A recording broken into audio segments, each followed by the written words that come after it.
Welcome back, my FTFLers.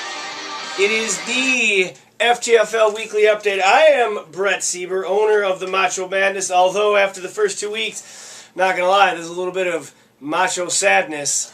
But we'll get into that in a little bit. After this week, we still have 3 teams that are undefeated, 3 teams that are still looking for a win, a little bit of everything in between. A couple updates before we get going. I don't know if you saw this, but Duke Johnson found his 4th team of this very young season, and another 4th, Adam Swart, picking up his 4th defense. Man, just throwing money in the pot left and right. It's going to be a huge payday for whoever wins this one. Update to the IR. We all voted. New IR rule as of immediately. We're getting rid of the IR. We're adding a roster spot. We're going to vote on this again next year to see how we officially want to permanently handle this. But that's the way it's going to go for now. Lots of good action this week against two games featuring undefeated teams, 2 games featuring teams that haven't won yet. Let's get started. First off, the 1-0 Mana taking on the 1-0 Linkowitz. And it wasn't even close. I said pray for John. I guess we didn't pray hard enough. Another amazing week for Jeff. His team looks pretty untouchable at this moment in time. Most of his players scored above 7. Now 2 of them didn't. Gary Barnage ended up with only 4, but only 4. That's 4 more than he got last week. And Antonio Brown, he only had 4. 2. As for John, the only player in double digits was his D. Again, the Minnesota Vikings, I made fun of this, but apparently they are at least somewhat carrying John's squad. Matt Ryan on the bench with 26 points. Not that it would have mattered at all. Anyone looking for a running back, you should probably talk to Jeff. 2 of his running backs on the bench had more than 14 points. LeGarrette Blount, Melvin Gordon, his starters both had 9.5 plus. Right now, there's nothing that Jeff can do wrong. Onward to the next game. The 1-0 Radioactive Monkeys taking on the 1-0 Kramerica. Industry still working on that swim oil bladder for the tankers. You'll figure it out. I know you will. It was close, but in the end, Radioactive Monkeys 106.5 to the 102.5 of Kramerica Industries. And that was without a tight end for Salty. Again, $5. We are just throwing money away in the FTFL.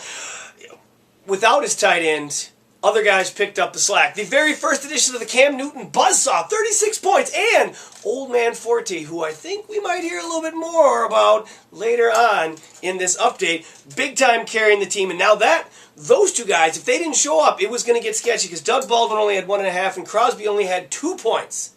But again, not enough from Hagen's team. It was a solid week. No one was below 6 points. Bortles led the way with 20 points. I mean, this is a tough loss given the circumstances. Sure, could have added some other guys lineup-wise. Probably could have won this. If you're Sid, the good news is your player, Jordy Nelson, a Green Bay Packer, scored the very first touchdown in the U.S. Bank Metrodome Jace Stadium. That's a thumbs up from my side. Next up, we have the 0-1 Bazinga versus the 0-1 I'm Hung. Another close game, but this time, I'm Hung joins the winners. Bazinga, still a loser. A lot of bad luck.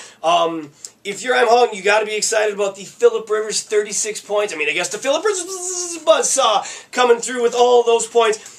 Nice, because his running backs combined for a total of 9. Now, that's Adrian Peterson getting injured. He wasn't the only running back injured in this game. This was all sorts of people leaving early. His kicker and defense did combine to score 23 points. I'll take that each and every week. If you're Andy, again, the bad luck continues. Both of his running backs, Rawls and Woodhead, injured left early. You're not going to get points from a guy that's on the sideline. That I'm pretty sure of. And to compound the problem, A.J. Green came back to earth with a paltry 3 points this week. It was not Andy's week. Now, Greg Olson, amazing week, 20.5 as a tight end. Justin Tucker, 15 for a kicker. But in the end, it was not enough. Although, had you started Arizona's defense, 25 points. Tyrod Taylor, and I'll give you the Tyrod. Arizona's defense, that's 55 points combined. Sometimes bad decisions give us bad results. Of course, I made some good decisions back in 2003 when I won the league title, 2014 when I was 3rd place champion. I'm going to take now a moment to give you my 1 good minute. Of course, like always, I'm going to go ahead and set the clock here so we get an honest, true minute. I'm not going to lie. I'm not going to give you fluff. But get the old timer going here. We're going to set it for 1 minute. This one is kind of neat. Was made aware of it today, although I kind of knew. Here we go. What's in a number? Lots of things. And really, it's all about how you play it up. How much emphasis you give to one number versus another. How you tweak things to make the one number look good, the one number look bad. The number this week is 100. 100 losses for John Linkowitz. Now, that sounds bad.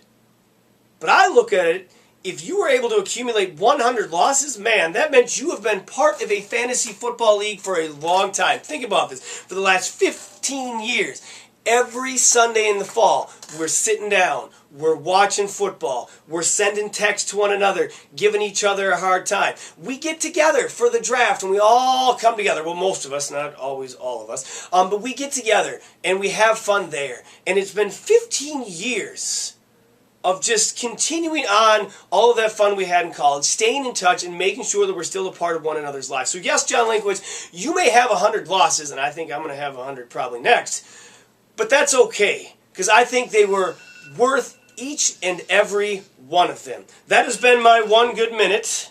I'm going to go ahead and turn this off. I can figure out how to work my phone. Apparently I can't. All right, now we got it. All right, we'll get back to the last couple games here before I get to my stud and dud of the week. This next one hurts. Macho Madness 0-1 at the Titties and Balls of 1-0. It was close, but that doesn't make me feel any better. Ryan's team won 77.5 to my 69 points. Deesum took his 14-2 series advantage and up to 15-2. His 3 wide receivers combined for 17 points, which isn't all that much, but D'Angelo Williams did put in a 16, and his defense added 13, which again was enough to add to the sadness that is. For me, I'm still looking for a running back touchdown. Anyone got one? I can't seem to find one. Decker and Evans combined for 30 points. They continue to carry this squad and do their share.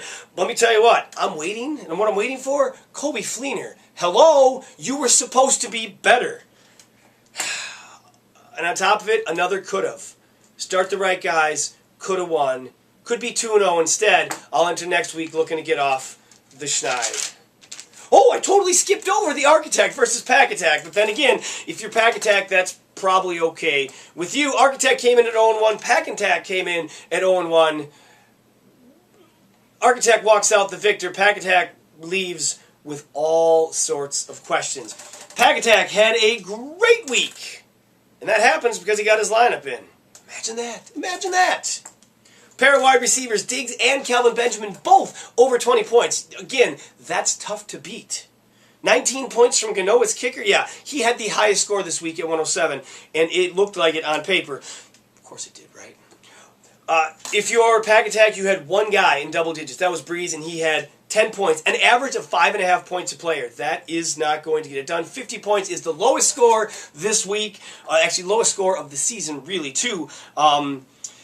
Maybe, just maybe, keeping Gronk on the IR, kind of bending the rules, karma might have caught up to you.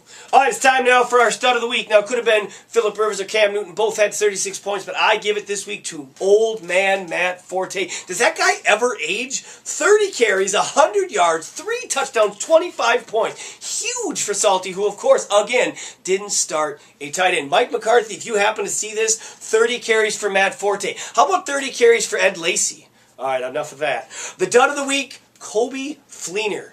1 point. Let's combine that with the half point you got last week. Oh yeah, we're sitting at 1.5 points. You were supposed to be amazing. Start hearing that maybe you don't even know the playbook?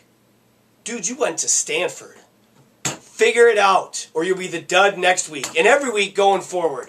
All right, quick little Deesum update again. Not much, it's early. You could say Salty not starting to tight end, but he won, so the joke's on us, I guess. Andy, Tyrod Taylor could have played. The Arizona defense would have gotten you more points. Again, we're picking nits here, but that's what I've got. All right, last thing, looking ahead to next week, Week 3 matchups. A couple rematches from Week 1. Macho Madness versus Linkowitz, and Bazinga versus Manamana, the 2-0 versus the 0-2. Will this be the week Andy picks up the first victory? He better score a lot. He has been scoring a lot of points, so we'll see. Pac Attack trying to get off the schneid against I'm Hung. Titties and Balls versus Kramerica. Again, Ryan going for that 3rd win this season. And lastly, the Radioactive Monkeys versus the Architect. I hope you enjoyed this week. It was a lot of fun for me. I look forward to all the fun matchups, and let's carry on that tradition. FTFL, 15 years and running. John was the first to 100, and I promise you, buddy, you're going to be the first to 101. We'll see you next time on the FTFL Weekly Update.